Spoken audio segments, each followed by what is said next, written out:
Marlene Gray was the kind of HOA president who didn't wait for permission, she created it. Backed by a developer hungry for expansion, she set her sights on the last untouched piece of land standing in the way of a multi-million-dollar project. But for Daniel Cross, the quiet owner of that land, the battle was just beginning, one that would twist from fake legal notices to staged property inspections until the truth exploded in public view. The day had started quietly, the way it always did on the far edge of the county. The land was peaceful, with an open field stretching toward a line of tall pines, and the hum of insects carrying lazily through the air.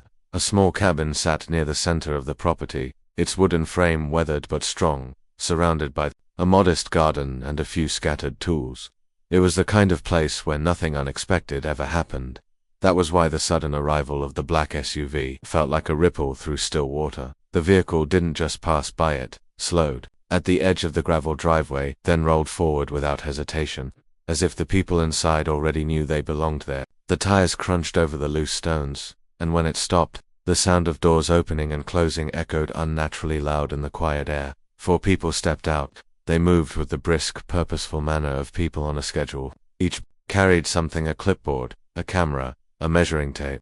The way they glanced around was not the curious look of visitors. It was the sharp, assessing gaze of people who had come with a plan. They fanned out across the property without hesitation. One of them began walking the perimeter, stopping every few steps to jot something down. Another crouched by the garden, taking photographs of the soil, even leaning close to examine the plants. The tallest one stood near the cabin, tilting his head back as he studied the roofline, his eyes narrowing slightly as if evaluating its condition.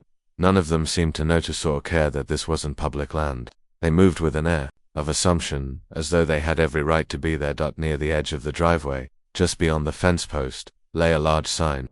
It was leaning at an angle, the bottom corner half buried in the dirt, as if someone had set it there in a hurry. The bright lettering was impossible to miss. Future development opportunity. Below it, a Realtor's logo and phone number were printed in clean, bold text. It was not a sign the owner had ordered, and it was certainly not a message meant for the world to see.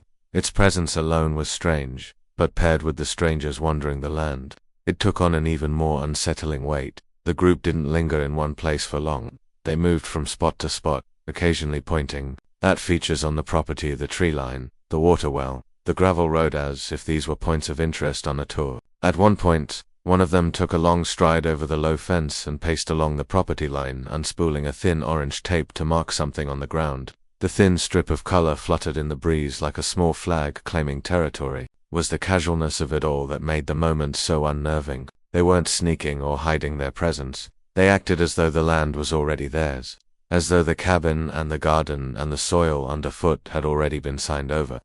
There was no knock on the cabin door, no attempt to explain why they were there, only the quiet click of cameras, the scratch of pens on paper, and the occasional murmur exchanged between them. From a distance it might have looked like a harmless survey. To anyone else, maybe it would have been just another property inspection, but this was private land, far from any development zone, untouched by the creeping sprawl of the nearby neighborhoods. No one had any business here without permission. Yet here they were, moving with a confidence that suggested they believed they had all the permission they needed. The breeze carried the faint smell of fresh paint from the sign, mixing with the earthy scent of the garden. Somewhere in the pines, a crow called out sharply, the sound cutting through the stillness like a warning. And in that moment, the peaceful, unchanging land no longer felt safe. Something had shifted, and the meaning of the visit, whatever it was, would soon become impossible to ignore. The strangers had left as abruptly as they had arrived, their SUV vanishing down the road in a cloud of pale dust. For a moment, the land was quiet again, but it was not the same kind of quiet as before.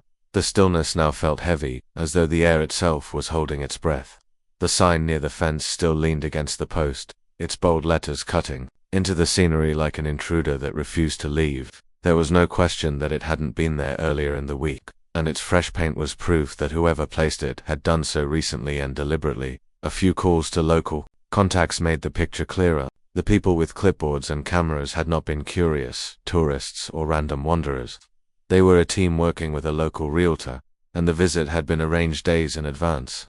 More disturbing was the source of the arrangement. The name that kept surfacing was Marlene Gray, the president of the nearby Homeowners Association. The property, however, did not fall under her jurisdiction. It was separated from the nearest HOA-controlled neighborhood by several acres of wooded land, a clear physical and legal barrier. Yet somehow Marlene's name was tied to the realtor's visit. Marlene was known for her reach. Over the years, she had built a reputation for pushing the boundaries of her authority, often stepping beyond the limits of the HOA's charter. She liked to talk about protecting property values and enhancing community appeal, but those phrases often translated into controlling what others could do with their own land. People whispered about how she had influenced zoning decisions, delayed building permits, and even pressured homeowners to sell when their properties didn't fit her vision. That it was unsettling to imagine that the land here had caught her attention. For months, there had been small signs, passing remarks from neighbors about future plans, offhand comments that the open space would make a beautiful addition to the gated community. Nothing had seemed urgent at the time. The property was legally outside the HOA's control, and there had been no formal approach to buy it. But the realtor's unannounced inspection changed everything.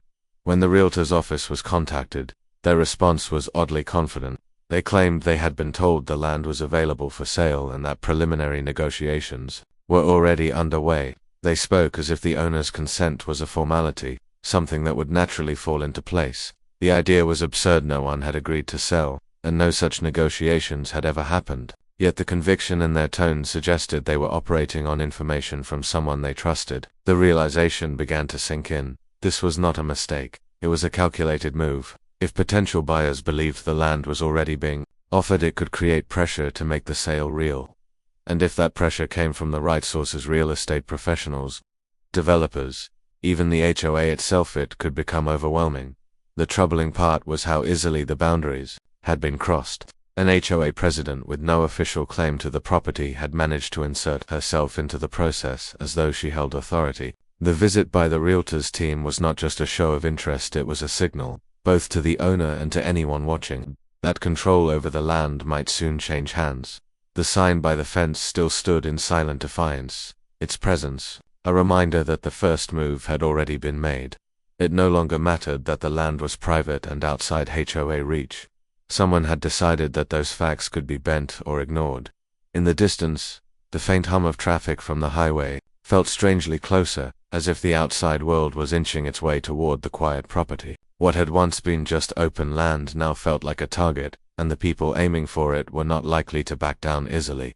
The pattern began to emerge slowly, like faint tracks in the dirt that became clearer the longer they were studied. At first, it had seemed like a simple intrusion, an unannounced visit from a realtor's team, but the threads pulled from that moment connected to something larger. The HOA's interest in the property wasn't casual curiosity. It was part of a deeper plan, one that had been in motion for longer than anyone realized. Research into local land records showed a cluster of transactions in the past year, each one involving parcels on the edge of the HOA's territory. Several of those parcels had been purchased not by individual homeowners but by a development company with direct ties to members of the HOA board. The purchases formed a near-complete ring around the property, leaving it as the final open space unclaimed. On paper, the land looked like the missing piece in a puzzle, a perfect fit for whatever expansion was being planned. The developer's intentions became easier to understand with time. Internal documents, quietly obtained from someone in the county's planning department, outlined a proposal for an extension of the gated community. The design called for a new entrance road, luxury homes, and a small park, features that, conveniently, would require the acquisition of this last remaining parcel. Without it, the plan could not proceed as designed. That gave the property value beyond its market price. It was leverage, a key to unlocking millions in future sales. Marlene Gray's role in the matter was clearer than ever. While the bylaws gave her no jurisdiction over land outside its limits, she had influence where it mattered in the minds of local officials, contractors, and residents. Her position had allowed her to work alongside the developer without officially representing them, giving her freedom to push the project forward without the constraints of formal accountability. Her connection to the realtor who appeared on the property was just one link in a chain that stretched far wider. It was not difficult to imagine the strategy. First, create an air of inevitability. Bring in a realtor to stage an unofficial inspection. Plant a development sign in plain view. Let neighbors start talking, letting rumors take root until they felt like facts. Once enough people believed the property was already spoken for, it would be easier to pressure the owner into selling, if not willingly, then through other means. The other means were hinted at in subtle ways. In the weeks after the realtor's visit, strange mail began to arrive. Some were glossy flyers promoting new housing developments in the area, complete with maps showing expanded neighborhoods that included the property. Others were less friendly, notices about upcoming zoning reviews and environmental impact assessments that made no sense for a private parcel outside the HOA's control. The wording was vague but heavy with implication, suggesting that the land might be subject to changes and regulation. It was a psychological play as much as a legal one. By seeding doubt and uncertainty, those behind the plan hoped to make holding onto the property feel like a burden. If the owner began to see the land as unstable, vulnerable, or too much trouble to protect, selling it would seem like the simpler choice. The scope of the scheme was unsettling not just because of its ambition, but because of its precision. Each move had been carefully chosen to create momentum, and once that momentum built, stopping it would require more than simply saying no. It was no longer about an unsolicited visit, it was about dismantling a plan designed to take something, without openly taking it. The land, once just a quiet place bordered by pines, had become the centerpiece of a game where the rules favored those with money, connections, and the patience to wait for their chance. The question was no longer whether there was a hidden agenda. The question now was how far its architects were willing to go to get what they wanted. The first letter arrived folded neatly in a plain white envelope, its return address printed, in the official style used by county offices. Inside, the message was short but pointed, a notice about upcoming zoning adjustments that could affect properties in your area. There was no explanation of what those adjustments were, only a line about the importance of timely compliance. It felt like a warning disguised as routine information. Days later, another envelope came, this one referencing mandatory compliance updates and penalties for non-adherence. Again, the wording was vague, but the intent was clear: make the recipient feel out of step with rules they didn't even know existed. The timing was too deliberate to ignore. The letters arrived just as surveyors began appearing at the edge of the land. They worked quickly, driving bright stakes into the soil and stretching neon-colored tape between them. They didn't cross into the property without stepping back, but their presence alone was unsettling. The tape cut across the view like a boundary already decided. The lines they drew suggesting a future that didn't belong to the current owner. Then came the whispers. Neighbors mentioned casually that they'd heard the property had already been sold. Some claimed construction would start before the end of the year. The rumors moved faster than any official word, spreading at gatherings, in grocery store aisles, and even through social media posts. Each time the story was repeated, it seemed more real, until it became something people spoke about with certainty rather than speculation. The most disturbing moment came when a small group of people was spotted, walking through the land as if they were touring it. They took photos, examined the garden, and even stood near the cabin door, pointing toward the roof and foundation. They didn't seem to be trespassing with malicious intent. They acted as though they had been invited.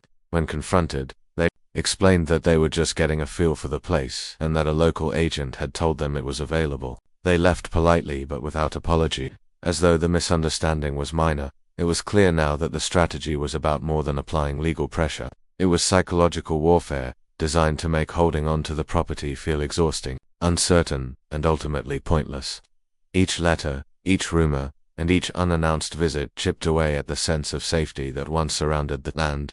The spray-painted markings were the final touch in this tightening trap. Overnight, bright orange symbols appeared on the gravel road leading to the cabin. Some marked measurements in feet, others formed arrows pointing toward the property line. A few of the markings extended past the fence posts and onto the driveway itself, as if whoever had made them didn't care, or didn't believe they were trespassing. When questions were asked at the county office, the response was puzzling.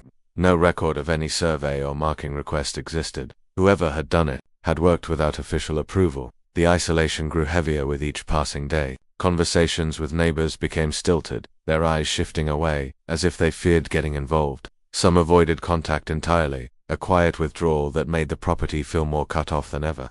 The people behind the scheme didn't need open confrontation. They had created an environment where doubt and fear did the work for them. By the end of the month, the land felt different. It wasn't just the physical changes, the painted lines, the surveyor stakes, or the sign leaning by the fence. It was the weight of constant intrusion, the knowledge that unseen hands were shaping a future that didn't include the current owner. Every breeze through the pines carried the uneasy thought that the next step in the plan could arrive at any moment, and it might be the one that made walking away seem like the only option left. It happened on a gray morning, the kind where the sky hung low and the air felt damp with the promise of rain. The cabin door bore a new addition, a large sheet of paper, nailed directly into the wood just above the handle.